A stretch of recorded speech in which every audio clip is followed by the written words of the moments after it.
तो रोना आएगा। प्रभु आप देख लीजिए, निश्चित भगवत प्राप्ति हो जाएगी। भगवान के भाव को समझिए। हम अंदर ही अंदर, अगर हमारे घर का माहौल बिगड़ रहा है तो हमें नहीं बिगाड़ना है, उनमें भी भगवान है। हम उनके सामने बिल्कुल संसारी बन के रहेंगे, पर अंदर से राधा राधा रटेंगे और एकांत में प्रभु के लिए रोएंगे, बढ़िया बात बन जाएगी। अब हम झगड़ा थोड़ी करेंगे। अब इतनी निष्ठाया तो हो, जैसे मीरा जी रत्नावती की मूड़ मुड़ आया बैठ गए, चाहे प्राण ले लो, अब न कंठी हटेगी न तिलक हटेगा। अब ये तो घर घर में झगड़ा शुरू हो जाएगा, नहीं शुरू हो जाएगा। अगर पति ऐसा है, तो ऐसी माहौल वृत्ति है, तो हमको अपनी बाहरी भक्ति को गौड़ कर देना चाहिए, आंतरिक भक्ति को मुख्य कर देना चाहिए, जिससे झगड़ा ना हो। अब दूसरा उपाय तिलक लगाने का, सूखी रज ले ली, ऐसे कर लिया, बिल्कुल नहीं लगा और संस्कार भी हो गया, गुरु आज्ञा का भी उल्लंघन नहीं हुआ। अच्छा, अरे कंठी की बात, तो जब चले गए तो गले में ऐसे छुआ करके उसे छाती से लगा के रो, देखो प्रभु ऐसी परिस्थिति दी है आपने कि मैं, भगवान सब जाने, पक्का आपके ऊपर प्रसन्न हो जाएंगे। भक्त चतुर होता है, रामई भजेते चतुर। लंका में विभीषण जी राज दरबार में रावण की बैठकर के सभा में महान भक्ति कर ले गए, नहीं कर ले गए? तो हमको ये चाहिए कि भक्ति का ऐसा दिखावा में जहां झगड़ा हो रहा हो तो गुप्त कर देना चाहिए। झगड़ा हो रहा हो तो हमें लगता है कि भक्ति मंडन करना सिखाती है, खंडन नहीं। भक्ति एक प्यार है, भक्ति एक समुद्र जो सबको समा लेती है। अगर हम सही ढंग से चलेंगे ना, तो सामने वाले का परिवर्तन होगा होगा, पक्का होगा। भक्त का संग करने वाला भक्त ही होता है। आप पत्नी हैं और आप भक्त हैं, वो कितने दिन अभक्त रहेगा? आपके संसर्ग से उसका परिवर्तन। कितने ऐसे अभक्तों के चरित्र आए हैं जो पत्नी के संसर्ग से पत्नी से ज्यादा भगवान के भक्त बन गए। ऐसे कितने उदाहरण आए। एक अंगद जी नाम के महापुरुष हुए हैं, बहुत बड़े भक्त हुए हैं।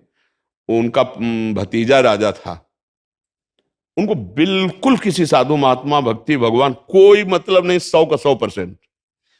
अब उनका जब ब्याह हुआ तो उनकी पत्नी बहुत ही सुशील और गुरु किए हुए और रात दिन भजन में लगने वाली। देखो भाग्य की बात देखो।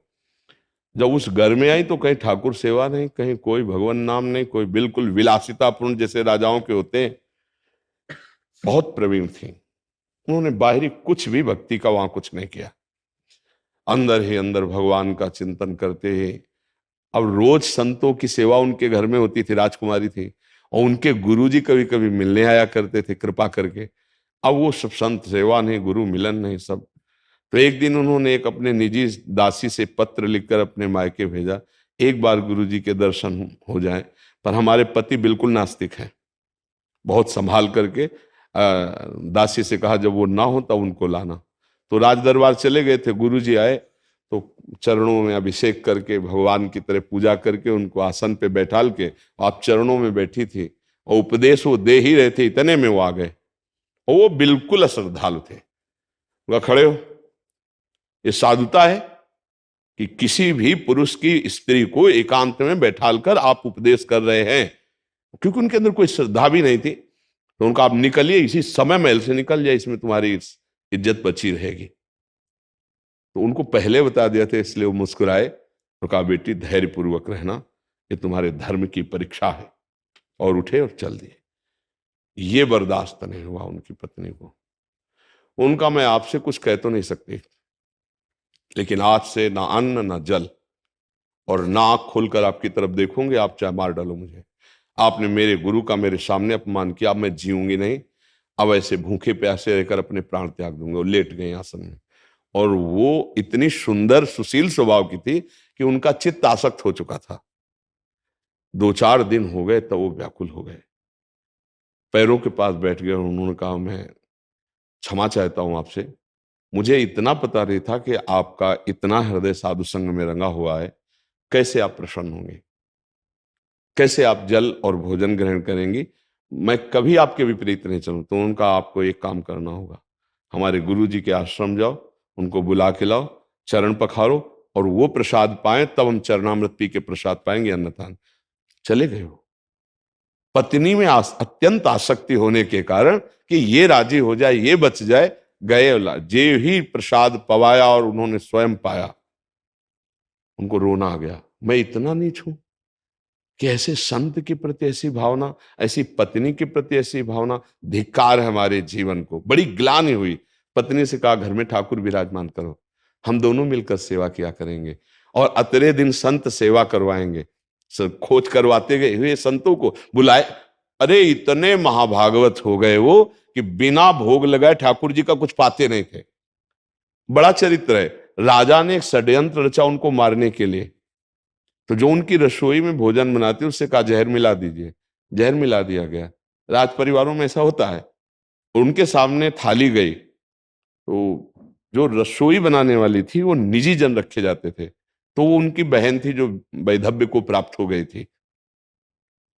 जब पाने को बैठे तो उन्होंने कहा, उनकी एक बिटिया थी जो रसोई बनाने वाली थी, कहा हम रोज उसको अपने संग पवाते हैं, आज दिखाई नहीं दे। बोले नहीं आप पा लीजिए।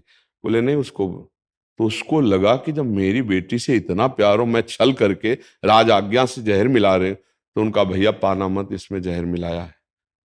उनका क्यों? बोले राज आज्ञा है, अगर मैं जहर नहीं मिलाती तो मेरी गर्दन उतार दी जाती। तो उनका ठाकुर जी को भोग लग गया है? उनका हाँ। बोले अब नहीं छोड़ूंगा, ठाकुर जी का भोग लग गया अब नहीं। वही जो इतने नास्तिक स्वभाव पहला था, उन्होंने पूरा सब पा लिया, कुछ भी नहीं हुआ, कुछ नहीं हुआ। उसमें भक्तमाल जी में है चरित्र अंगद जी का, कुछ नहीं हुआ। बड़े महापुरुष हुए, आगे चलो बड़े महापुरुष हुए। तो हमें लगता है कि यदि हमारी भक्ति शुद्ध है तो परिवर्तन तो परिवार का निश्चित हो जाएगा, आज नहीं तो कल। हमको द्रोह नहीं पैदा करना चाहिए, हमें अपनी भक्ति अंदर से बढ़ानी चाहिए, भगवान से प्रार्थना करनी चाहिए, तभी मंगल होगा। जी।